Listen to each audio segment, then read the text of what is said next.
Bonjour bitches.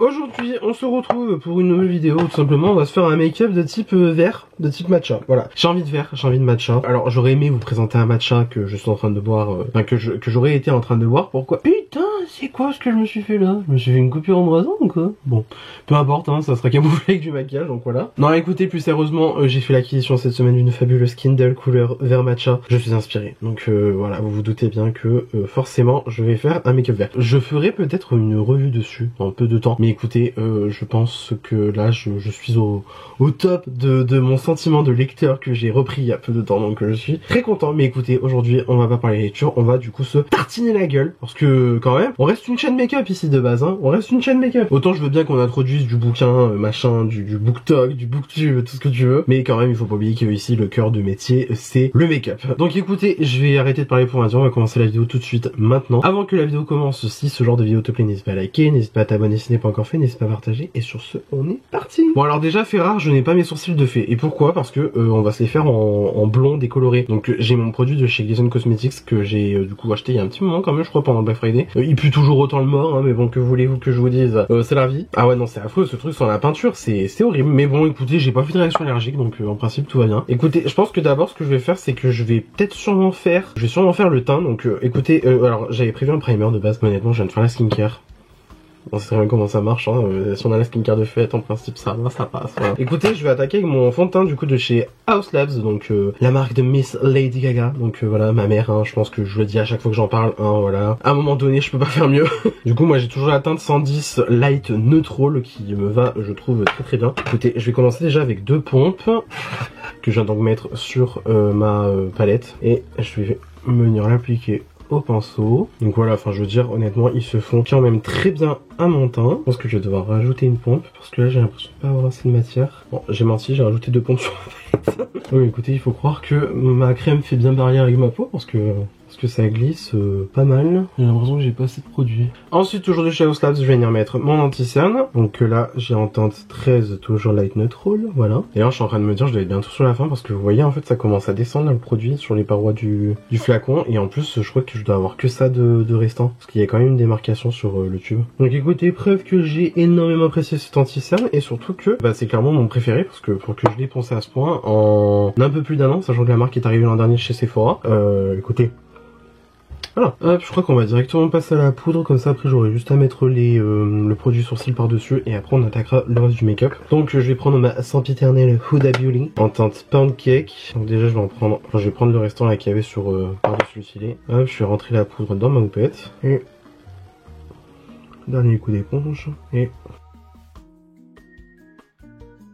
en fait j'ai remarqué, moi maintenant je faisais directement comme ça, c'est à dire qu'en fait je pressais le filet de la poudre, alors sachant que moi j'ai lancé un packaging, et en fait je venais prendre du coup la poudre directement sur la houppette comme ça, et en fait je me suis fait la remarque, finalement c'était pas plus mal comme ça, enfin j'aimais bien, voilà. En fait c'est surtout pour la zone T que je fais comme ça, par contre pour le reste du teint, voilà, c'est à dire que je prends le bout du pinceau, j'appuie dans le filet, je fais sortir de la poudre, ensuite je prends la poudre, et hop, voilà, j'appoudre avec, tout simplement. Voilà, je peux carrément faire comme ça, à l'ancienne. Mais sinon, j'ai remarqué que des fois, valait mieux des fois ne pas prendre trop de produits. Voilà, par exemple, j'ai enlevé l'excédent dans ma main. Et je vais quand même venir poudrer, sachant que j'en ai encore dans ma main, donc je peux tout à fait en reprendre. Et hop, juste à poudrer mon teint. Et on est pas mal. Voilà, donc le teint de la gloire est fait, MDR. Et donc je vais prendre donc mon mascara à sourcils, donc c'est le Spectra Brow de chez Glisten Cosmetics. Alors je sais plus le nom d'attente, c'est pas marqué dessus, mais je crois que c'est genre un truc blonde, quelque chose comme ça. Et voilà, disparition du sourcil. Non écoutez, je sais pas, j'avais envie. Surtout c'est que j'avais la flemme de faire un gros plaquage, voilà, God to be. Parce qu'en fait, je vous fais la confidence, hein, je vais clairement aller me doucher après. Voilà, considérez pas ça comme un pré-shower make-up, mais écoutez, j'aurais presque envie de dire que si. Hein. Par contre, je me dis, j'aurais peut-être dû faire avant, parce qu'en fait, ça me fait des dépôts sur le teint. C'est pas ouf. En plus, j'ai l'impression qu'en fait, le produit est bien. J'ai l'impression que c'est un peu sec, et surtout aussi, le goupillon, ce n'est pas le meilleur du tout pour... du moins mes sourcils à moi, je pense. C'est pour l'application que j'ai envie de faire. Mais écoutez, il fait son travail, voilà. Puis bon, franchement, en fait, c'est pas que c'est dommage pour autant, parce que je sais que du coup, ça fait cet effet-là quand je porte ce produit-là. Mais c'est que ça fait pas... ça fixe rien du tout, quoi. Ça colore juste, en fait, les sourcils. Donc ouais, ça marche, mais... voilà, je veux dire, bon. En plus, on voit quand même l'effet... Enfin, on voit quand même la racine du sourcil. Donc c'est pas forcément...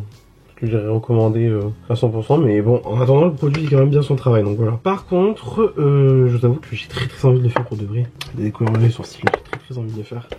Mais le truc c'est que, je sais pas, je me tâtonne. Déjà que j'ai très envie de redevenir blond platine au niveau des cheveux. Alors en plus, si je me mets à faire les sourcils avec, autant vous dire, on est bien parti. Est-ce que je passerai pas un coup de poudre? Histoire de bien figer le tout. Écoutez, je tente. Hein. De toute façon, on va dire ça ne peut pas être si pire que ça, je pense. Ouais, ça renforce l'effet racine, c'est pas ouf. Ouais. Je suis pas convaincu. Je suis pas trop convaincu là par le délire. En fait c'est sympa mais je sais pas. Je remettrai pas une couche supplémentaire mais par contre j'éponge à fond le goupillon parce que... En fait c'est ça le truc, c'est que le goupillon il est tellement gros que j'ai l'impression que ça me met plus de produits qu'il ne faudrait. Et c'est pas forcément ce que moi je recherche. Ouais bon écoutez. C'est marrant, ça, on dirait même que ça me durcit encore plus le regard. Comme si j'étais encore plus... si j'avais encore plus de regard Rest in Big Face. Oh, les grilles de service quoi. Ok. Écoutez, on va continuer avec le bronzer. Donc pour le bronzer, je vais prendre mon bon vieux Marc Jacobs, qui est en train de se panner, hein. Qui se panne à fond, hein. Mais écoutez, c'est un peu mon bronzer déjà doudou parce que en fait je le connais par cœur quoi. Je le connais par cœur et je sais que en fait peu importe l'utilisation, je sais que mon bronzer sera bien avec. Mais surtout aussi c'est le plus vieux bronzer que j'ai dans ma collection à ce jour. Et qui plus est, je suis clairement en train de le panner, genre c'est pas un project pan pour autant on va dire, parce que moi j'ai pas fait de project pan à l'année pour 2025. Mais clairement je me dis, il est déjà bien pané, donc en fait autant essayer de le finir, même si après ça me ferait quand même chier de le finir, parce que en fait en termes de teinte, et même en termes de formule, je n'ai pas trouvé un dupe exact de ce produit là. Peut-être en termes de teinte, ça serait peut-être le Yves Saint Laurent qui s'en rapprocherait le plus, donc du coup le numéro 2. Je trouve que les couleurs sont pas mal en termes de sous-ton, tout ça. Parce qu'après j'ai des bronzers qui sont quand même plus chauds, qui sont peut-être plus orange. Là on est parfait, en fait c'est limite un peu le bronzer rosé. Alors je sais qu'à l'époque je m'en servais carrément en guise de contouring. Alors que c'était pas du tout ce qui était à faire. Mais en fait c'est pas un bronzer neutre parce que en fait le bronzer automatiquement c'est censé être chaud. Mais il faut quand même reconnaître que c'est clairement pas le bronzer le plus orange que déjà moi personnellement je vais avoir. Et en plus qui existe aussi sur le marché. Enfin qui existait parce que du coup la marque n'existe plus à ce jour. Apparemment elle est censée être relancée sous peu. Mais bon il s'agirait de donner une parce que voilà. C'est bien hein, les parfums Marc Jacobs mais il s'agirait de rendre le make-up Marc Jacobs aussi. Donc quand j'en mets un peu sur mon nez vite fait comme si je venais faire un pseudo contouring. Je reprends ma houppette, je me refais l'arête du nez. Voilà, on met un petit peu au niveau de la mâchoire, même si on bronze pas du tout sur la mâchoire. Mais bon. Que voulez-vous? Faire un pseudo contouring, voilà. Vous avez compris où on voulait en venir, je pense. Ensuite, attendez, je vais faire le truc de recouper le bronzer, le contouring, tout ça. Donc je reprends un peu de poudre, hop, j'en fais rentrer. Mais j'en ai trop pris d'un coup sur ma houppette, c'est super. Hop. Voilà. La barbe du Père Noël de retour. Voilà. Histoire de snatch un peu tout ça. De snatch cette merde. De snatch up this bitch. Ok. Alors pour le blush, j'ai du coup la No Color Powder de chez Mina. Alors c'est trop Ina, hein, mais ça se dit Mina, je vous le dis à chaque fois. Alors en fait la marque m'avait envoyé genre 14 de ces poudres là. J'en ai gardé que quelques-unes, hein, je vous rassure, j'en ai donné à mes copines. Mais écoutez, j'ai gardé cette teinte aussi dans celle que j'ai gardé la 210. Ça m'a l'air d'être un petit rose chaud mignon. Tout doux. Donc écoutez, je me suis dit que ça pourrait bien aller avec le make-up parce que j'avais pas envie de partir dans un blush trop orange, trop rouge même. Et donc je me dis que c'est parfait. Me dis pas que j'ai trouvé un dupe du Pomelo Peach de House Labs. Parce que là je trouve que ça y ressemble quand même pas mal. Attendez, je finis mon application. Donc en fait c'est des poudres multi-visages, on peut les utiliser sur les lèvres, sur les yeux, sur les joues bien sûr. Voilà, aujourd'hui on l'utilise en blush, elle est très jolie la teinte. Et du coup je suis en train de me dire, c'est un peu un dupe du Pomelo Peach de House Labs quoi, parce que niveau teinte on est un peu pareil hein, franchement. Ah ouais on est même très proche hein. Je pense que ça doit se jouer à un swatch près. Ah c'est quasiment les mêmes quoi. Oh, je suis choqué. Du coup Pomelo Peach est ici. Donc sur ce doigt là. Et là ensuite on a le Mina. Mais Mina est plus froid. Tandis que la House Labs est légèrement plus chaud. Ah ouais. Ah c'est quasiment les mêmes quoi. Ça se joue vraiment à un sous-ton prix. Bon bah écoutez. Mort de rire. Dupe du Pomelo Peach de House Labs. Le 210 de chez Mina. Voilà. Je vais me mettre un coup de spray fixant. Pour venir fondre toute la poudre que je viens d'appliquer. Et donc on va venir appliquer notre highlighter. J'ai envie d'utiliser le Rare Beauty, donc le Exhilarate. Donc hop, je prends mon pinceau habituel. J'en mets aux endroits où j'irai mettre mon highlighter habituellement. Voilà, ça se voit à 3 km. C'était le projet. Là, on dirait clairement que j'ai le visage gras comme ça. Oh, j'adore. Et ensuite on se remet un coup de spray fixant. Et donc pour notre make-up, on va venir utiliser la Earthy de chez Beauty Bay. J'avais fait une vidéo entière, je vous la mettrai dans le petit i. Mais écoutez, là on va se l'utiliser pour faire notre petit make-up. J'ai à peu près repéré les fards que je vais utiliser. Je suis en train de me dire j'ai sûrement déjà fait ce make-up. Mais écoutez, on est fou. Donc on va venir commencer le make-up déjà avec notre base pour les yeux. Donc toujours celle de chez Beauty Bay. J'utilise plus que celle-là maintenant. Alors je pense que, histoire de commencer notre make-up, on va venir prendre cette teinte là, je n'arrive pas à lire dans mon miroir, mais écoutez, celle-là, donc la Sketch. Je vais prendre ça avec un gros pinceau estompeur. Et j'allais me la mettre comme si c'était un MDR, un beige en arcade sourcilière, mais écoutez, il est très pigmenté quoi. Le mec redécouvre qu'il a des palettes pigmentées quoi. Bon, au moins, comme ça, on aura une belle base bien menthe pour ce petit make-up. Ensuite je prends un PC22 de Peaches and Cream et je pense que je vais partir dans la teinte Sea Horse juste ici et on va le mettre dans le creux de paupière. En fait je fais pas du tout un make-up matcha, je fais un make-up menthe. Menthe à l'eau.